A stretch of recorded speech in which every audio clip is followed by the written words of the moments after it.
got to look at Kemi's position with the members. If she gets into the final two, it's going to be very hard to beat. The Tory leadership contest isn't taking a rest. It's trundling on all the way until November, and candidates are spending the summer months touring the country, talking to party members. We can talk now to two keen observers of the leadership race. One who's rejoined the party just to have his say. Now that's commitment. The former Tory Cabinet Minister, David Gauke. Morning, David.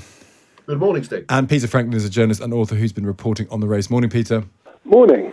Just give us an update before we talk to David on his view on this. Is this becoming Kemi versus the pack? How do you assess we are at the moment?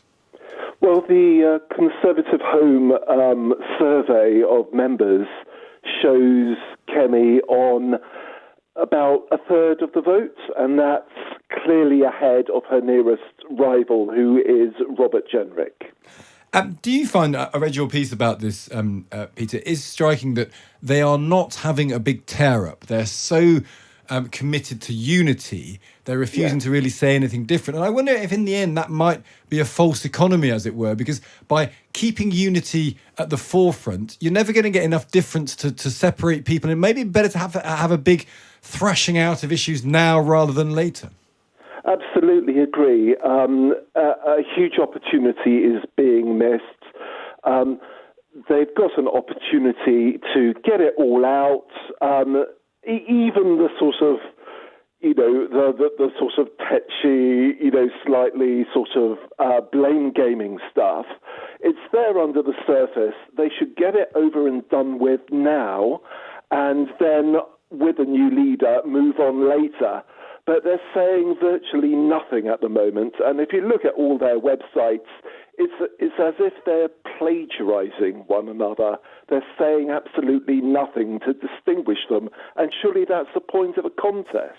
David, are you struck by that this at one point is that, well, this could be quite a bitter contest, but actually we are seeing unity. Is that a good thing or a bad thing in your view? Yeah, I tend to agree with the points that you and Peter have just been making. I mean, you want it to be a respectful leadership campaign. You don't want lots of abuse. But the Conservative Party suffered a massive defeat in July, its worst performance in its history. And there's an awful lot of soul searching that needs to be done. And in the end, whoever wins this contest isn't going to be able to lead on the basis of unity. You're actually going to have a platform and demonstrate leadership and hope to persuade people to fall in behind you. Appeals to unity aren't going to cut it if you're not making progress in the opinion polls, if you're not looking like an alternative government. I guess I think there is a need to sort of set out, this is where we stand, these are our principles, and argue it out. But actually, it seems to me that perhaps the centrist position, which is there in people like Tom Tugendhat and others, still accepts certain basic verities, which I thought might have been more debated. Was Rwanda a good idea or not? It seems like all of them think it is still a good idea. Is coming out the ECHR a viable option? Well, it seems like all of them think it's a viable option. So they've picked the same centre-right point to aim at, potentially. Yeah, no one's really seeking to differentiate. Look, I suspect all of the candidates are looking at a very successful model that was deployed in 2020, which was Keir Starmer, who ran as a continuity candidate for the Labour Party. Then when he won, or about a year after he won, changed strategy, then did demonstrate some leadership, was a change leader, tried to modernise successfully his party, and that resulted in success. At the moment, you feel that all of the candidates are too tentative to do that they're too frightened of the party membership. Maybe get through on the other side, and then who knows what you can do. But at the moment, by and large, they feel as if they're, just sort of wanting to get there first, and then we'll do the modernisation afterwards. I would say that I think Mel Stride deserves a bit of credit for being the first out the blocks to criticise Nigel Farage over the riots. I think all the candidates should have been much quicker, to be honest. But I thought Mel Stride was the one who had the courage to say something when, up until then, everyone was a little bit tentative, worrying that criticising Farage would alienate a section of the Tory party membership. So is the model then, do you think, David, that Keir Starmer went left to get the votes of the Corbynite members, and then struck out on his own direction, which ultimately led him to Downing Street. That's kind of the model you're talking about, but in reverse. They would lean right to win over the members, and then all bets are off. They could go in any direction thereafter. I think that's what's going on. I mean, who knows which of the candidates would subsequently then move towards the centre. I happen to think that that's where the election, can be won, and that's where the Conservative Party needs to go. But the difficulty with that strategy, and look, Keir Starmer overcame it. It didn't hold him back. But the difficulty with that strategy is that you don't have a mandate and that people will cry betrayal. And that you might not have the authority you need to do what I think has to be a very big, very ambitious modernisation of the party.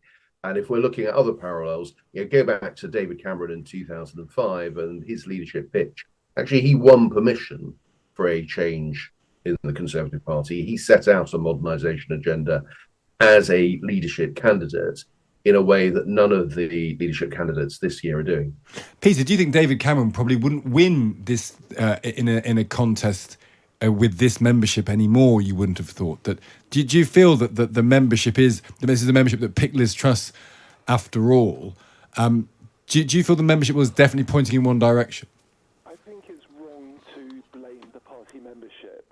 But last time round, they were given a lose-lose choice between Sunak and Truss. And so, and the MPs were responsible for that. As for David Cameron, I think he would have won this time because he's he can deliver a speech. And you've got to remember that in a party conference, the top four of the current 6 candidates will each speak to conference, and we'll see. And the whole contest could change on the basis of who breaks through at conference. So you actually think that being a good orator in that sense might be a key part in all of this? Yes, it can change. It can totally change the atmosphere. And I would, if I had to bet my house, I would have thought that Tom Tugendhat might be the one who rarely breaks through to conference, just by speaking from the heart. That's interesting. David, what do you make of that? Is it Kemi versus another person, but this will eventually boil down to Kemi Badenoch versus another person, maybe Tom Tugendhat? Is that how you think this could go? And what do you make of the idea of the oratory maybe winning it at the end? Well, first of all, Peter's right to highlight the Con Home survey, which they generally tend to be pretty accurate, which shows Kemi Badenoch ahead amongst party members. It doesn't necessarily mean that she is a sort of shoe-in with the MPs. So she's got a pretty combative reputation. So we'll see. I don't know. We'll see how that plays out. I do think that the party conference will be a moment, and yes, I think probably as a platform speaker, Tom Tugendhat has the sort of highest ceiling. So it's quite possible that he'll be able to impress at that point. So. To some extent, I think it's pretty open, but as we say, nobody's really wanting to depart too far from the pack. No one is wanting to differentiate themselves, and maybe that's why it is so open. Nobody's sort of trying to break it apart. But I think you've got to look at Kemi's position with the members. If she gets into the final 2, she's going to be very hard to beat. Tom Tugendhat, as I say, potentially the best performer.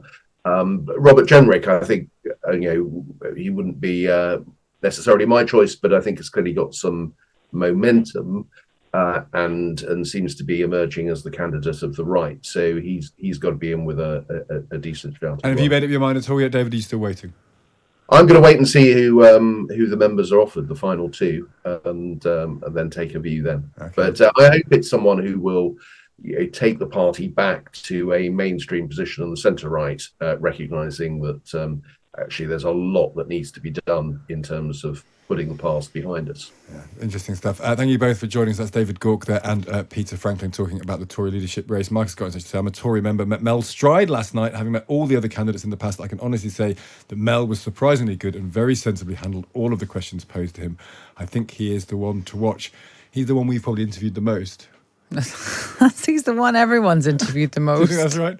Does that count? In order, it's probably Mel Stride, then James Cleverly, then is it Tugendhat, do you think, next? Yeah, probably. And we don't get Kemi Badenoch very often. No. And when we do, she doesn't like us very much.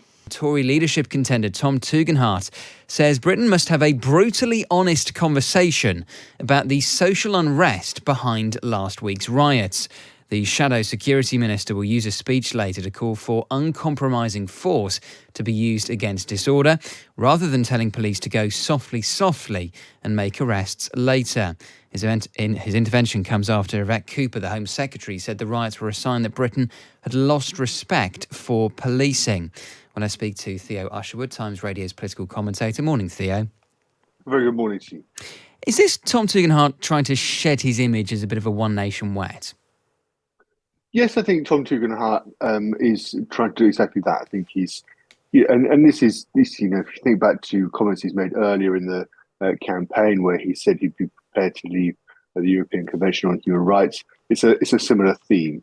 So he does have this nation as he does have this reputation, of course, for being part of the One Nation caucus within the Tory party. He's the MP for Tunbridge, security minister when he was in government, now taken up the shadow role in Rishi Sunak's opposition.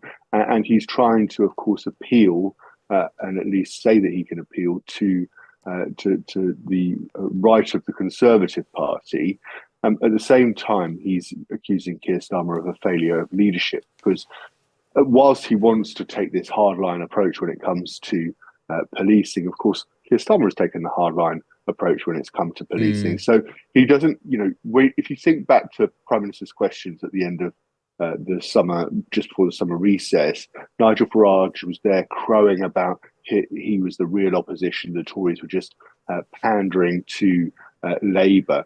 Tom Tugendhat he's going to be very clear in his speech later that there was a failure of leadership from Keir Starmer, so he is going to be able to take the task of opposition. This is his message to Conservative MPs, and it will be to the membership if he gets that far in October, that he will put up an effective opposition to Keir Starmer, but making, of course, and he's going to be critical of Nigel Farage as well, but making that broader point.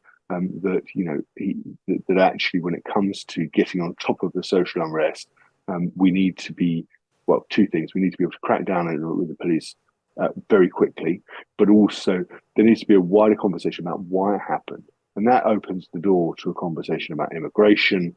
Of course, it opens the door to a conversation about integration, which, of course, is something that Kemi Badenoch, one of his rivals, has been talking about. So it allows, what he's trying to do is give himself the wriggle room, the manoeuvrability to have conversations and discussions with the Conservative Party that appeal to the Conservative Party, particularly, and the membership particularly, about why this happened. And he wants to create that safe space for those sorts of conversations to happen, rather than say, well, we just need to clamp this down, shut it down, and that's the end of it, and we will move on, and we don't talk about why this happened. Because presumably, Theo, those conversations are going to dominate the Conservative leadership contest, those conversations around integration and immigration and the correct response to the riots. Yes, absolutely. At the moment, because Conservative candidates are appealing to Conservative MPs, we're not hearing, there are not lots of interviews. We're not seeing, widespread conversations. Everything is sort of below ground, because it's all about making the phone calls, meeting the associations, trying to, of course, make sure that when we come to those early voting rounds in September, that the Conservative MP, the candidates, have enough MPs to make it through those rounds to get to the final four in the Conservative Party conference, where we're going to have this beauty parade. So it's quite rare, actually, for the candidates like Tom Tugendhat to say, actually, I want to put my head above the parapet and make a speech, because it's not particularly necessary at this stage, unless you're trying to make a wider argument that actually this is what opposition under my leadership is going to look like. This is how I'm going to do business as a Conservative leader in opposition. And I think that's something that Tom Tugendhat I think is probably trying to do as he sets out his response to the riots today. I mentioned Yvette Cooper, the Home Secretary's comments yesterday, saying the riots were a sign that Britain had lost respect for policing. What did you make of that, Theo? Is that almost the equivalent of what Rachel Reeves has been trying to do with the economy, of blaming the Conservatives for what the Labour government have been left with? Yes, I think there's part of that, and it's not just what Rachel Reeves has been doing. Of course, you think back to the early days, very early days of this government. It feels like a lifetime ago, doesn't it? But when Shabana Mahmood, the Justice Secretary, was saying we've been left with a prisoners crisis. People, ministers are going into departments and saying they've got huge amounts to sort out. They've just been left by the Conservatives, complete mess. And if you look at the percentage of crimes that were resolved in 2023, it was only 10% of all the 5.5 million crimes that were actually recorded came to an adequate conclusion. So I think what Yvette Cooper is making the point is that people don't have faith in the police. Crimes aren't being resolved, and she didn't make that point explicitly. But it is not a service that is delivering, and therefore people don't necessarily have that trust in the police. They don't necessarily have that respect for the police.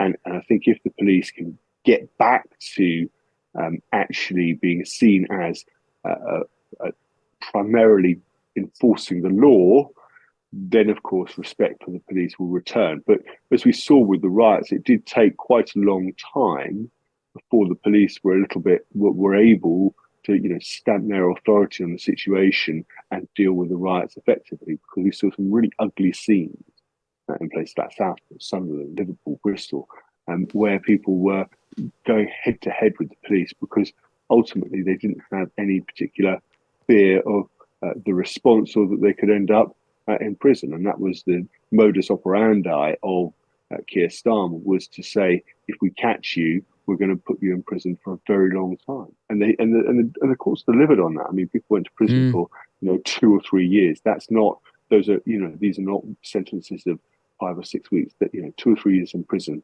is a stint, and it's something that these people would not have necessarily expected when they went out and committed those acts of violent disorder. Indeed, Theo, always appreciate your time. Thank you so much. Times Radio's political commentator, Theo Usherwood there.